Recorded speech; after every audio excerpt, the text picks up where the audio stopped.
When organizations talk about maintenance, they often speak in different languages.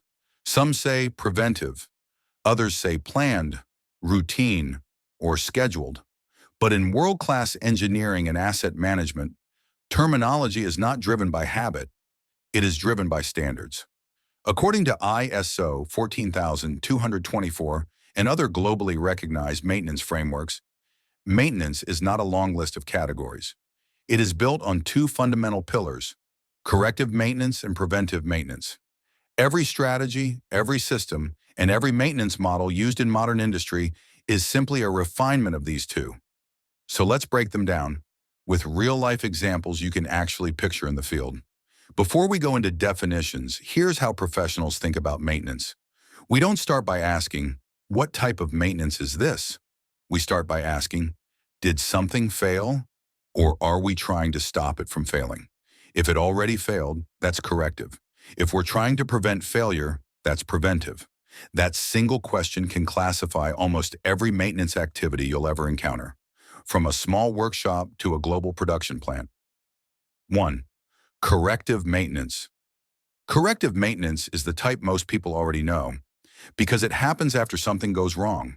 It simply means restoring equipment back to working condition after a fault or breakdown has occurred. In professional practice, corrective maintenance is usually divided into two approaches based on urgency and planning: emergency corrective maintenance and deferred corrective maintenance. Let's look at them one by one. 1A, emergency corrective maintenance. This is the purest form of corrective maintenance, what most people call breakdown or reactive maintenance. It happens suddenly without warning and demands immediate action. Imagine a bottling plant running smoothly, bottles moving, labels sticking, production flowing. Then suddenly, the main conveyor motor shuts down. The entire line freezes, bottles start piling up, alarms go off, and within minutes the production manager is calling the maintenance team. Technicians rush in with toolbox in hand. No planning, no preparation, just pressure. One checks the wiring, another removes the motor cover. Someone else tries to cool an overheated bearing. After a tense hour, the motor roars back to life, and everyone breathes again. Now here's the lesson. Emergency maintenance is urgent, unpredictable, stressful, and expensive. But in real operations, sometimes it is unavoidable. 1B, deferred corrective maintenance. Not every fault needs immediate action. Deferred corrective maintenance happens when a problem is detected. But fixing it right away would cause unnecessary disruption or risk. For example, a technician notices a small leak in a cooling water pipe feeding a compressor. He reports it to his supervisor. The supervisor inspects it and says, "It's minor, the system is stable. Let's fix it during the weekend shutdown." Now the team has time to order the correct gasket, prepare lockout and isolation procedures, schedule the right technicians.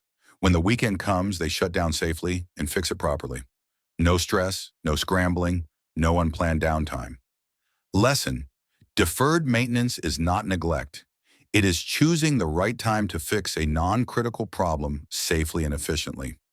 Now, before we proceed, here's something many organizations overlook. Various research done by maintenance and reliability experts has shown that corrective maintenance can cost 3 to 5 times more than preventive maintenance.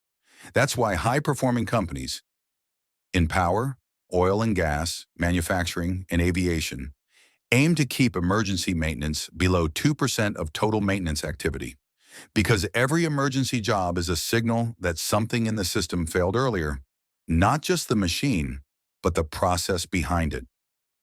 2. Preventive maintenance. Preventive maintenance is the opposite side of the strategy. It is a proactive approach focused on managing risk, reducing uncertainty, and avoiding surprises during operation. In simple terms, corrective maintenance reacts to failure, but preventive maintenance designs failure out of the system. People often use preventive maintenance to describe time-based servicing, but according to ISO standards, preventive maintenance includes 4 core types. Now let's walk through them. 2A, time or usage-based maintenance. This is the most familiar form of preventive maintenance. Maintenance is done at fixed intervals, based on time or usage.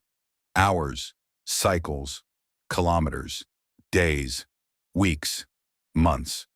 A simple example: changing a car's engine oil every 10,000 kilometers, whether the engine feels fine or not.